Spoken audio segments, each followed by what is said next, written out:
Hoje nós vamos falar sobre o futuro da construção. É um assunto que tem vários pontos para a gente poder levantar e a gente trouxe aqui os principais, os mais importantes. Vamos começar falando de construção limpa. Cecília, o que é uma construção limpa? Construção limpa é aquela que é desperdícios da obra, dos usos com energia, dos desgastes de modo geral na construção, porque, querendo ou não, ela tem a parte física, ela tem a parte energética, que é o gasto com as máquinas, o gasto com a própria na construção final, o uso da construção. Então, você está usando energia limpa, você está usando energia que não é renovável. A mesma parte no erguer a construção, de repente tem muita química, muito cimento, muita tinta, também tem a parte da tubulação, está tendo o reuso da água, quer dizer, essa questão de limpa tem tudo a ver com a sustentabilidade. E principalmente a parte de material que é jogado fora sem necessidade, né? Existem maneiras mais eficientes de construir e de não gerar tanto desperdício, né? Tanto de dinheiro, né? Quanto de desperdício de material mesmo, né? E fica aí para o meio ambiente, quem que vai reciclar esse material, não tem muito isso. Como que é feito o descarte. Exato. Então, lógico que tem leis ambientais que estão na luta aí respaldando tudo isso, mas aqui no Brasil o que falta? Fiscalização, né? Então, tem toda a letra tudo bonitinho, mas sim, na hora da execução não tem fiscais suficientes, não tem pessoal, falta de conhecimento também, porque se a pessoa tem conhecimento, está do lado da obra, ela vai entender, ela vai saber como proceder. A maioria não sabe, né? Só quem é da área mesmo sabe. E segundo, também as penalidades legais, né? Eles têm multa, tem umas coisas que aí forçam mesmo essa atitude limpa.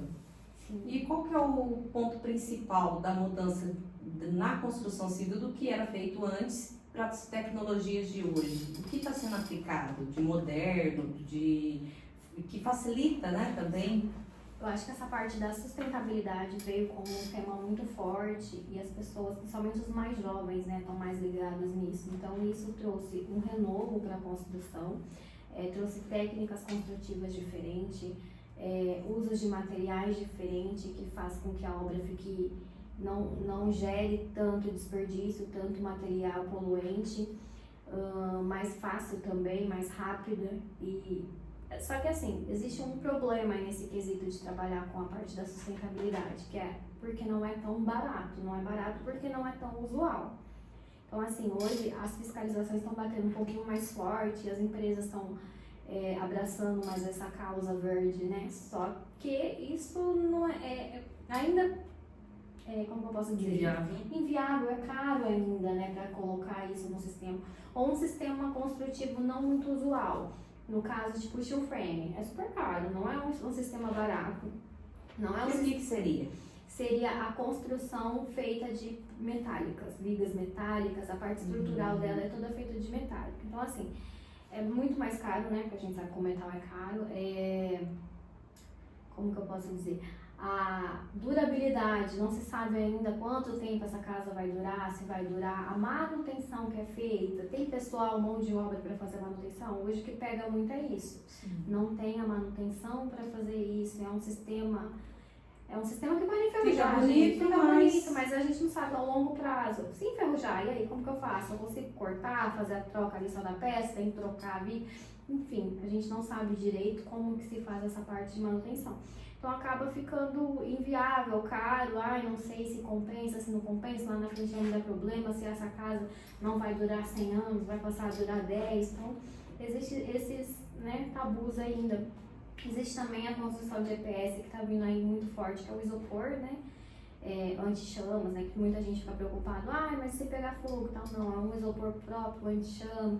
Geralmente eles têm entre as duas partes do isopor uma camada de concreto. Então assim, e a armação também, que faz com que a casa fique segura. Muita gente fala, nossa, mas isopor, não, alguém vai entrar, não, tem uma camada de concreto. É um tijolo moderno. Exato. Existem vários tipos, né, aqueles mais legal é o de Lego, né, que você vai montando um assim. Tô doida pra fazer esse curso, mas existe também aqueles que a parede vem pronta e você precisa de uma estrutura para deixar no lugar, é muito mais caro. Então, existem esses tabus aí, mas existe muita parte da construção moderna, né, que facilita, que gera menos impacto ambiental, né. O caso, o EPS mesmo, ela vem praticamente modulada, né, você vai montando ali, então não gera resíduo na O obra, impacto é o menor, impacto né? é menor.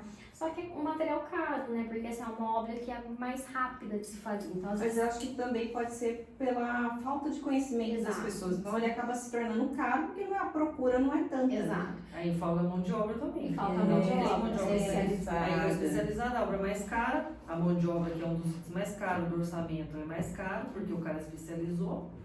E também, assim, desmistificar a cultura, né? Porque aqui é muita alvenaria, que chove, aqui, né? Qualquer esquina tem um período, assim, é muito mais fácil a mão de obra, o material. E meio que assim, não exige um estudo, exige só você só orientar ele e sabe fazer. Agora, esses outros materiais não, tem que fazer treinamento, tem um curso, tem normas, igual ela falou de cortar fogo, isso aqui é muito forte, até por causa de eles acidentes que tiveram de incêndio, né? Então eles são muito fortes nisso. Mas eu acho assim, ela é uma obra seca. Então, igual ela falou, não tem desperdício. Você não tem um canteiro cheio de água, cheio de areia, aquela convencional. Então, ela fica pronta mais rápido, ela é mais limpa, ela tem menos gente no canteiro. Então, assim, é o equilíbrio. Pode ser o mesmo preço, só que você tem menos, entrega mais rápido. Depois, se você quer entregar logo, a maioria acho que pega quando é comercial, quando é uma coisa mais a toque de caixa, para você ter um retorno com aluguel, qualquer estrutura. Isso comercial. pode ser a aplicação, vamos falar, construção, pode ser tanto para casa como para um comércio, uma indústria. Não tem variação, né? Não tem. Depende da qualidade, do tamanho, tudo isso daí implica, né? O que é mais convencional hoje utilizado e mais aceito são as placas pré-moldadas, né? Geralmente hoje se utiliza muito para fazer barracão, né? Porque vem pronto, você vai encaixando, tem um sistema de encaixe também. E a obra fica pronta mais rápido. Em casa já é um sistema mais caro, eu não vou fazer barracão, geralmente como é necessário ser feito muito rápido, então é mais utilizado e mais aceitável. Porque o brasileiro ele ainda tem aquele quesito, né? Se a casa não for feita de tijolo, ela não vai ser segura. Os 3 porquinhos lá, a casa de palha, a casa de madeira, a casa de tijolo mesmo, né? Convencional. Só que o mercado muda o tempo todo, né? Quando entrou no Brasil a alvenaria estrutural, né? Que é uma construção mais limpa referente à alvenaria comum em concreto armado, foi algo muito mistificado, o povo não teve uma aceitação fácil na época, né? Que o povo falou, nossa, mas daí vai cair, gente. E eu, de verdade, eu nunca fiz uma casa de convencional, de concreto armado. Todas as casas que eu fiz, eu consegui fazer com que o cliente trocasse de alvenaria convencional para uma alvenaria estrutural. Por quê? O que acontece? O que encarece uma obra? Encarece viga, pilar, cimento, ferro. Isso que faz com que a minha obra fique mais cara. Então, quando eu vou trabalhar com uma alvenaria, uma construção em concreto armado, essa construção ela demanda muito mais isso. E depois eu venho com um bloco mais barato para fechar as paredes, né, formando as vedações. Já a alvenaria estrutural não. A alvenaria estrutural tem um bloco que ele é mais robusto, geralmente é mais usual ser o bloco de concreto, mas também tem um bloco de cerâmica, né? Então assim, ele é um bloco mais robusto e ele serve, o bloco mesmo serve como a estrutura da sua casa. O que você faz? Você vai montando a casa, como que eu posso dizer, intercalando as fiadas de parede. E depois eu venho e grauteio. O que é grautear? Eu coloco a estrutura de ferro dentro, então é uma estrutura mais leve, porque o meu bloco ele é mais robusto, então ele aguenta mais o peso. Então aí eu venho com concreto dentro. Então o próprio bloco ele vai servir para mim como um pilar, né? E como viga também, né? Então tem só cultura, né? De o bloco o concreto armado é melhor. Não, gente, os dois são muito bons, os dois são fáceis de trabalhar. Aliás, o bloco estrutural ele é mais fácil de trabalhar, ele vai fazer com que a sua casa fique 30% mais barata do que uma alvenaria convencional. Então, isso é o legal que as pessoas acabam aceitando. Só que o lado negativo dela é que para grandes vãos, eu não consigo fazer uma casa, sei lá, com uma abertura de 6 metros. Aí eu vou ter que intercalar, né? Talvez uma estrutura de concreto armado por uma estrutura em alvenaria estrutural. Mas eu consigo fazer isso misto e também baratear um pouquinho mais. Então, assim, mas é cultural, né? Quando entrou esse sistema no Brasil, as pessoas não aceitavam e hoje, assim, principalmente para prédio é o mais utilizado, né? Você vai vendo aí. Só que, assim, Eu não posso fazer abertura de vãos, também posso quebrar qualquer parede? Não, eu não posso quebrar qualquer parede, porque essa parede me serve como o pilar da casa, ela segura a sustentação da casa. Existe esse cuidado, né? Então, geralmente, né, quando vai reformar, a gente fala, olha, isso aqui é um projeto em alvenaria estrutural, na hora de fazer uma reforma, eu quero abrir... Então, eu nunca vou conseguir abrir uma parede? Não, eu vou conseguir abrir uma parede, só que eu vou ter que fazer um travamento, eu vou ter que fazer um reforço estrutural para que eu possa abrir aquele vão e essa parede não trabalha a minha estrutura, né? Só que em prédio isso é proibido. Prédio não pode. Casa ainda a gente consegue fazer um reforço, tal. Prédio não. Prédio, o que tá embaixo tem que continuar até em cima, para não cair, para não ter nada, né? Sim, muito bom aprender um pouquinho sobre isso. E tudo isso acontece no começo ou no final do ano, depende muito, né, da região, com as feiras, né? Feiras de tecnologia, que traz a inovação, que está aí no mercado surgindo, que vai modernizar, o que vai melhorar. E a gente tem, né, Cecília, em projetos. Projetos normalmente tem muitas mudanças, né? E o que a gente pode passar aí para o pessoal referente a projetos? A inovação? Então, por exemplo, hoje a gente já tá caminhando mais para o futuro na questão do BIM, graças a Deus. Porque assim, antes era prancheta, era papel, aí todo mundo se reunia, jogava fora, fazia tudo de novo, folha de seda, agora subiu um pouquinho para folha vegetal, mas ainda é um negócio, né? E aí o BIM, ele meio que traz para o digital todo esse tipo, essas compatibilização de projeto. Então é máximo porque mesmo à distância, mesmo em outro estado do país, se quiser também, dá para você compatibilizar o projeto e na hora da execução não ter conflito com viga, com pilar, hidráulica, própria elétrica.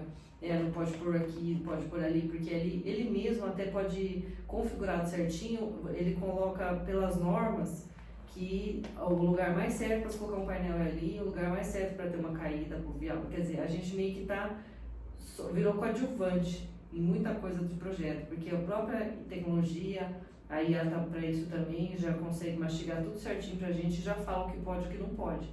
Então a gente saiu de protagonista para falar, não, é só o arquiteto que vai fazer, é só o engenheiro, e é o computador que está fazendo.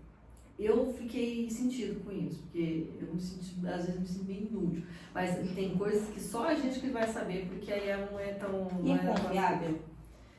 Depende muito da IA.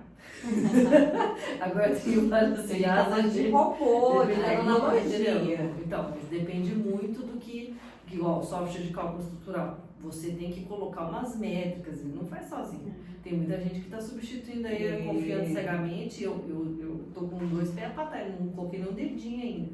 Porque tem coisas que ela não consegue decidir. Aí chega um outro país aqui, chegou a decidir com ética, com correto, assim, ela vai ultrapassar o limite dessas questões humanas, da gente mesmo, para fazer independente de se formatar alguém, sabe a questão? Ela não tem essa ética. Depois vocês perguntam. Não, ela não tem essa ética humana, então não dá para confiar e deixar na mão dela, ela coloque para mim. Então acho que para mim não é isso ainda, mas ela ajuda, com certeza. Até assim, disposição de quartos, cozinhas, se você mexer um mousezinho, ela já vai montando assim, você nem pensa muito, que eu acho que deixa a gente vai deixando as próprias gerações aí próximas vão ficar meio burras, assim, porque não vai ter esse exercício mental, porque já vai estar ali, então meio que assim, por que eu vou ficar pensando se eu já fez? Se alguém vai pensar, sabe? Se a gente for pensar daqui 20, 30 anos, pensar que a tecnologia vai tomar conta de tudo, da construção, do projeto. O projeto é o principal, tudo começa por ele. E lembrar que muitos criadores, você pode citar algum nome de quem você acompanhou quando você estava fazendo sua faculdade, de grandes nomes, né? Existia tecnologia naquela época e que foi criado grandes empreendimentos, grandes obras que a gente pode falar. Dá um pouquinho de medo. Da IA? Sim, se a gente for pensar daqui 30 anos, os modelos de casas que vão ser construídos, de empreendimentos. Só que a gente tem que pensar também que a gente está com um problema hoje em dia, que é a falta de mão de obra, né? Então eu acho que a tecnologia ela vai vir ajudar e talvez suprir isso. Porque o que acontece, hoje em dia, você cria seu filho, você não quer criar ele pra ser um pedreiro. Errado, eu não tô, né? Eu não quero criar ele pra ser um servente. Então, lá na frente, daqui 20 anos, quem vai começar a construir as nossas A casas? gente já tá com falta, né? Os senhorzinhos estão morrendo todos, e Ninguém aí? volta o seu Zé, ninguém vai O substituir. que hoje a gente está fazendo? Hoje a gente exporta a mão de obra, ou de estados mais que tem talvez um PIB menor, um custo de vida menor, então a gente consegue trazer esse pessoal para cá, eles ficam aqui, trabalham o mês inteiro, se leva lá uma semana e traz. É aquela mão de obra barata. Exato. Ou você consegue trazer de outros países, né? Venezuela, principalmente, que está ali na divisa do Brasil. Então, os estados ali para baixo, onde o país está perto, é suprido por mão de obras assim. Ou essa mão de obra, né, por falta de mão de obra, ela vai acabar ficando mais cara, né? Que é o que já está acontecendo hoje em dia, né? Você olha, você vê uma pessoa que vai sentar para você e fala, caramba, tudo isso vai quadrado, mas é porque não tem profissionais capacitados para fazer isso. Então, assim, eu acho que a robótica vai ter que vir para ajudar, para auxiliar, talvez. Hoje eles estão fazendo muito teste com impressoras 3D, né? Só que o que está acontecendo? As casas elas estão ficando uns caixotes, né, feitos pela impressora 3D. Não é tão rápido, né, o sistema da construção das impressoras 3D para parte da civil ainda não está uma tecnologia tão avançada, então é algo mais precário. No Brasil está começando, mas assim não está sendo tão aceito. Então eu acredito que o futuro da construção no Brasil vai ser realmente modular, ou placa de EPS, ou a placa de gesso, acartonato, ou a placa, sei lá, a própria madeira, né, o wood frame, né, ou as placas que a gente está usando no momento mesmo, que são as placas cimentícias, alguma coisa desse tipo. Para quê? Para que seja um processo mais rápido. Vai montar tudo ali na fábrica, você vai chegar ali, vai montar, uma semana a sua casinha está pronta. Então eu acho que talvez a gente caminhe para esse lado. Mas eu tenho uma crítica quando vai fazer, vai voltar, vai continuar sendo caixinha. Não vai ter personalidade, vai ser todo mundo.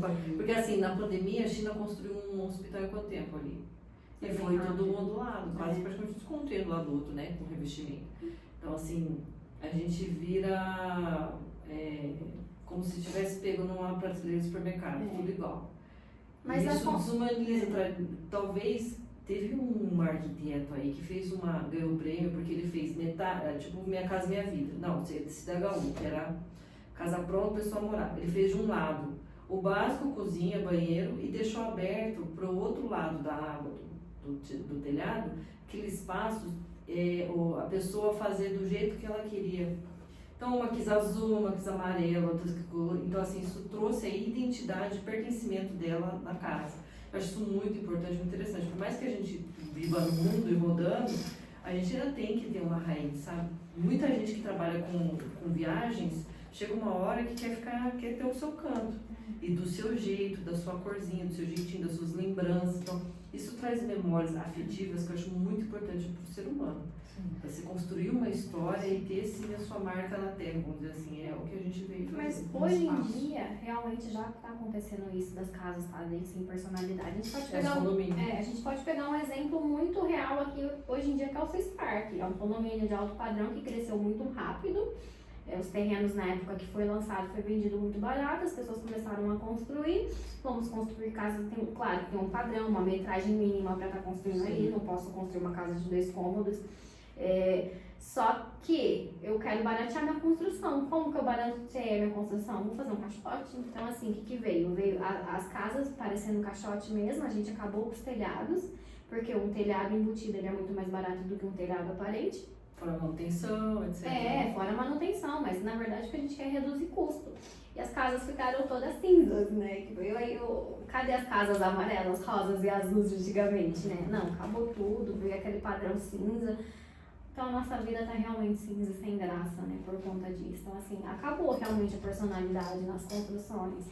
Então, com o tempo eu falo que a gente gosta de viajar e visitar muitos lugares históricos. Então a gente fica lá, nossa, mas olha a arquitetura. Daqui 30, 50 anos, eu não sei se eu vou conseguir ir num lugar que é mais moderno e falar, olha essa arquitetura. Porque eu vou gostar de um caixão? Vamos lá, gente, é uma caixa quadrada cinza. É muito sem graça. Tem esse lado, né? triste da história, né, do que está sendo construído. É que eu entendo também é igual a movimentação da moda, não sei se vocês perceberam. A moda era tudo comprido, tudo salto alto, os saltos eram masculinos, era o homem que usava salto na época lá passada, aí a mulher absorveu isso, aí teve a moda do hippie, que aí começou todo mundo sair de cabelinho preso, ficou tudo sob rebeldia. Então, eu acho que assim, existe sim esse subir e descer na arquitetura também. Então, vai chegar um ponto que eu acho que é o que a gente está chegando, que a gente precisa que tenha o frontão, o detalhamento, aquela coisa gótica, aquela coisa detalhada, porque fui eu que fiz, voltando para o artesanato, tanto é que a moda tá Então, assim, só que aí tá a gente- voltando para o Só que artesanato. aí a gente volta realmente no problema da mão de obra Isso aí novamente, tem custos, né? mão de obra. Porque assim, claro que fazer uma casa toda detalhada, é muito Requintada, né? requintada, é muito mais bonito. Eu realmente gosto das curvas, tudo, mas isso gera um custo maior. Custo e o trabalho. Às vezes você não vai achar um profissional que faça uma janela. Antigamente as janelas eram arqueadas, né? Hoje as janelas são todas quadradas. A gente já chegou de fazer restauro em janelas arqueadas e não tinha mão de obra para fazer o arco da janela, porque não consegue, é difícil, é trabalhoso, é moroso. E realmente acaba ficando caro, então fica aquela coisa bem artesanal mesmo, né? Muito difícil de Fica fazer assim, isso. caro por exclusividade. Exato. E aí quem que tem essa condição? Não tem. Então, assim, vamos no básico, no barato, que é o que todo mundo, né, que tá Ou então, construindo hoje pensa. É um isopor que tem uns detalhezinhos, mas é tecnológico, mas tem uma característica antiga. Isso também vale agora também. o isopor tá vindo bastante forte, né? As fachadas de casa hoje em dia tá vindo com o EPS, né? E aí as pessoas ficam, mas é seguro, não vai cair. Gente, não cai, é totalmente seguro. E talvez seja isso que vai trazer a personalização para as casas e tirar aquela parte do caixote da casa mesmo, né? Sim, mas isso leva tempo, aí tem que profissionalizar a geração. Essa geração não está querendo se profissionalizar na nossa área, né? porque é um pouco mais braçal. Tudo bem que a tecnologia pode vir junto. Você vem com uma igual do EPS. A gama do isopor ali, mas na frente é um ítalo do mármore, um granito, E a gente tem muito isso na parte de revestimento, de piso. Se a gente pegar pisos antigos, 45, 20, né? Hoje a gente tem piso, porcelanato de mais de 1 metro. Aí eu precisa de uma pessoa especializada para aceitar, esse né? piso. Não é qualquer um. Aí vai o rejunte também, não é qualquer um que E são utiliza. peças caras, então tem todo esse detalhe também. Aí Né? até teve uma reportagem aí daquele prato laranja, que era de família, não sei o que, parou a produção, o que eram uns R$2 no Carrefour lá. Hoje é uma fortuna, entendeu? Então isso vira exclusivo. Só que assim, né? tem a questão de ser exclusivo, tem a questão de ser o fake, você falou. Tem uns que imitam a madeira, tem muita gente que é contra isso. Que cola, né? Tem uns de adesivo. Não, mas ele fala assim, isso é uma mentira. Ele falou, eu quero a madeira. Então assim, depende muito da pessoa, do arquiteto, da função mesmo, do cliente. E de repente o cara quer a madeira, então a gente vai se virar e vai caçar lá no Espírito Santo alguém que faz, e o cara vem aqui, faz e monta. Então esse nível de projeto é lindo, maravilhoso de fazer, mas na maioria das vezes é o fake news aí, ou porcelanato, ou destinado aqui, que isso. Mas hoje em dia, até pra gente utilizar a madeira na obra, a gente tem que assinar um termo perante a prefeitura falando que a gente vai usar tudo, madeira legal, legalizada e tal. Cara, que deixa um pouquinho mais caro também, né? Porque antigamente, vem da Amazonas um caminhão com... Nem sabe. Da onde vem, aí vem mais barato. Hoje não. Então, assim, na hora que eu vou aprovar um projeto lá, eu tenho que assinar que eu estou sendo responsável pela madeira que vai naquela obra.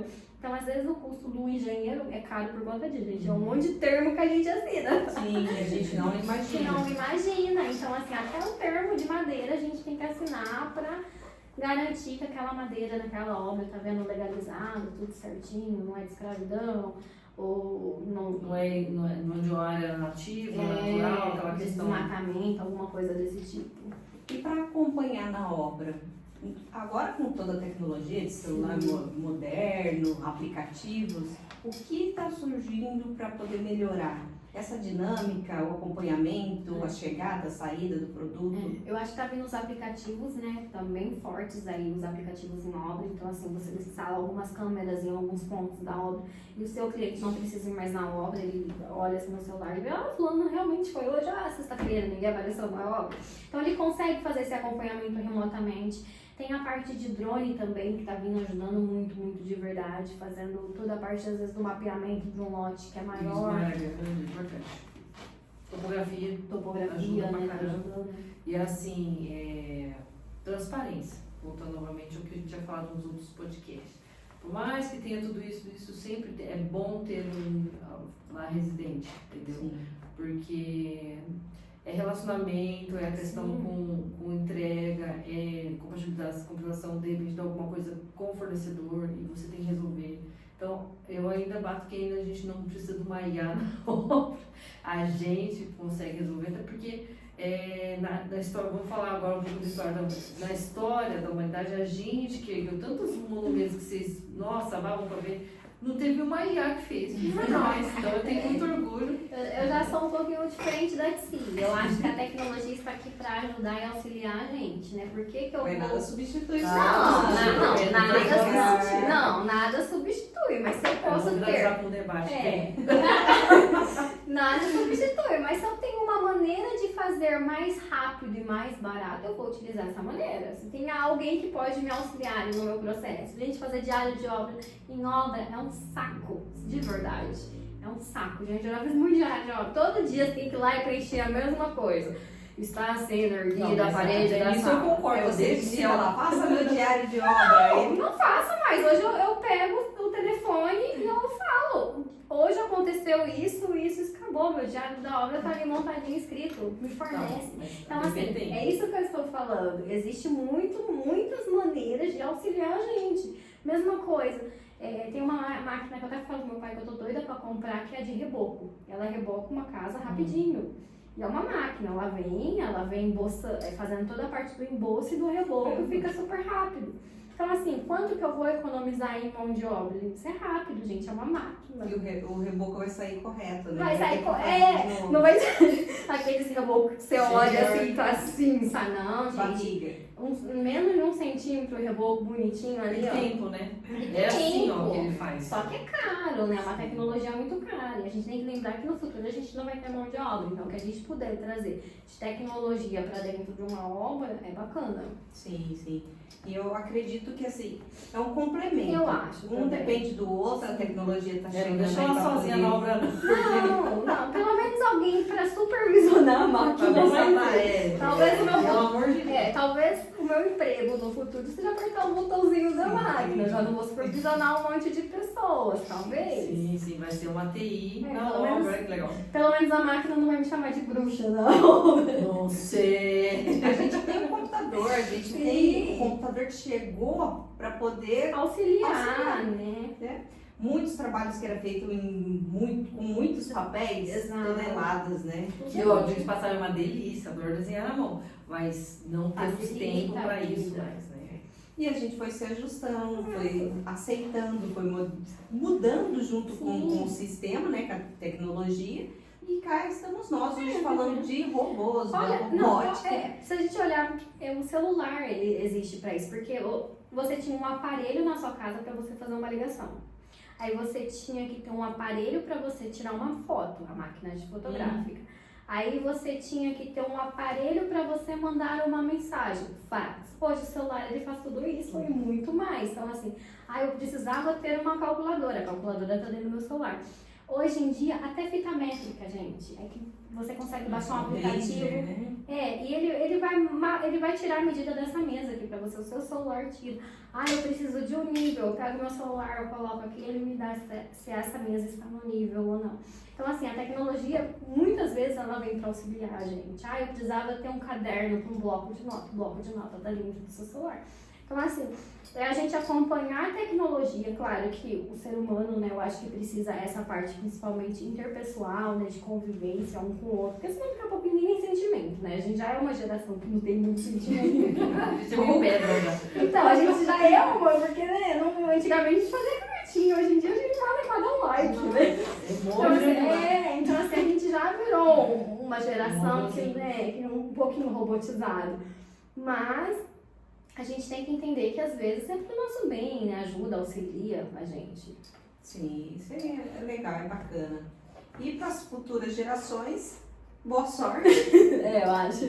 Eu acho que isso define muito As bem. babás Boa sorte. robô, pelo amor de Deus. Porque muitas mudanças e talvez as gerações futuras elas não tenham tanta facilidade por causa disso que você falou, pouca convivência, não gostam de conversar com pessoas, né? Ela nasceu com o celular na mão, bem. É diferente. Então, o aceitar uma mudança, o novo, vai ser muito difícil. Não, eu acho que pra eles vai ser mais fácil. O difícil vai ser elas voltar um pouquinho e lembrar que elas são gente. De saber como que conversa com a funcionava pessoa, como que comunica certo, é diferente pra elas. a comunicação. A comunicação, Exato. como a gente já tinha falado em outros episódios, que volta nesse. E sempre vai existir. A comunicação é tudo. Sim. Se não tem uma boa comunicação, nada funciona. É que a gente foi uma geração que foi acompanhando todo o processo, né? Então talvez é mais fácil pra gente, né? A gente tava antes da eu tecnologia, lembro a gente desses- sabe como que era antes.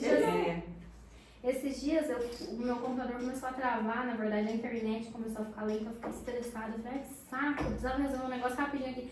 Aí eu parei, eu pensei, falei, gente, antigamente meu computador era desse tamanho, você tinha que discar a internet. Então, assim, se você queria usar ela meia hora, você tinha que ficar lá meia hora esperando pra ela discar. Aí a linha do seu telefone ficava mudo, ninguém podia ligar, sua mãe não podia falar com ninguém, você tinha que esperar ela discar pra você conseguir utilizar naquela velocidade de tartaruga, né? E hoje a gente, um probleminha, a gente já fica, ai que saco, que lento. Mas É que na verdade pra um minuto é uma eternidade. 30 Existia até os horários específicos. Que À você noite é mais mais barato porque ninguém liga. também. Que era uma mentira. Às vezes sua mãe falava, sai do computador, menino, que eu preciso ligar pra sua tia. Ai, que ódio que dá. Você tava lá no MSN. Um joguinho, com E essa é a tecnologia. E a gente vamos passar por muitas outras revoluções, né, tecnológicas. Eu acho que tá aí pra ajudar a gente mesmo, né? Então é isso, gente. A gente deseja boa sorte pras novas gerações aí, né, que vai pegar um pouco A mais da gente revolução. entende, a gente sabe fazer o projeto pra vocês, a gente tá ligado, a gente tá super tecnológico. Mas a IA tá aí pra ajudar a gente, tá, Tá, gente? tá. Não é só a Cecília que é a parte humanizada, não, Não é tá? mão de obra, eu gosto de cada um. Mas eu gosto da tecnologia pra auxiliar a gente. A Cecília tá entrando em obra agora, eu já tenho 10 Tá de anos. obra agora. Não, essa eu tô há 10 anos, eu já tô cansada, gente. Já tô querendo me aposentar, eu quero que os robôzinhos venham. Os robôs venham para me auxiliar. Bom, isso é um tema que traz muitas coisas pra gente. Tecnologia tá mudando todo o tempo, todo dia tá mudando, chegando coisa nova. E conforme a gente vai tendo novidade, a gente vem trazendo pra vocês. Eu agradeço e até a próxima. Tchau, gente. Boa sorte, novas gerações.